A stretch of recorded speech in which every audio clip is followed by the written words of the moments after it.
نغمه که منګل په ما پسې په رښتیا ژړلې وي نو بېرته ورسره نکاح تړم. نوموتې سندرغاړې شاپیري نغمې په یو ویډیو کې ویلي چې خلک ګمان کوي چې د هغې پخوانی خاوند منګل په ټولو ټلویزیون کې په یوه خپرونه کې په هغې پسې ژړلي دي، خو د هغه ژړا یوازې له هیواد او هیوادوالو نه د لرېوالي له امله وه او بل هیڅ سبب یې نه درلود. میرمن نغمه وایي چې د منګل ژړا د هغې زړه هم نری کړی و او ورته ژړلې وه، خو کله چې په دې اړه خپله له منګل استاد نه پوښتنه وکړو نو هغه ورته ویلي وه چې خپله هم پوه نه شوم چې ولې مې وژړل. نغمه په یاد ویډیو کې وایي چې دا یو ډیره وړه خبره وه، خو خلک ترې ستره خبره جوړه کړه او ویې ویل چې منګل د نغمې له امله ژړلي دي.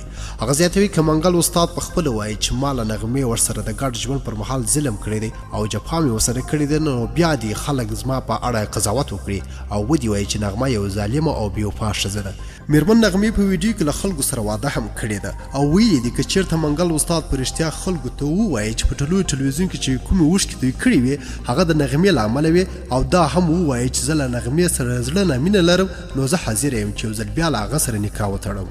د نغمې پخوانی خاوند منګل استاد موده مخکې د ټلویزیون سره په یوه خپرونه کې ژړلي وه چې د یاد ژړا ویډیوګانې په ټولنیزو رسنیو کې خورا خپرې شوې او په اړه یې خلکو ډول ډول څرګندونې وکړې. د منګل د ژړا له امله ګڼو هیوادوالو نغمې باندې نیوکې کړې وې او هغه یو ظالمه ښځه یاده کړې وه. ډیره مننه چې ویډیو ما سره تر پای وکتل. کوم خوښ سوي لایک کړئ، کوم چینل نوی سبسکرایب کړئ چینل سبسکرایب کړئ. تر بیا او بلې ویډیو د الله په امان.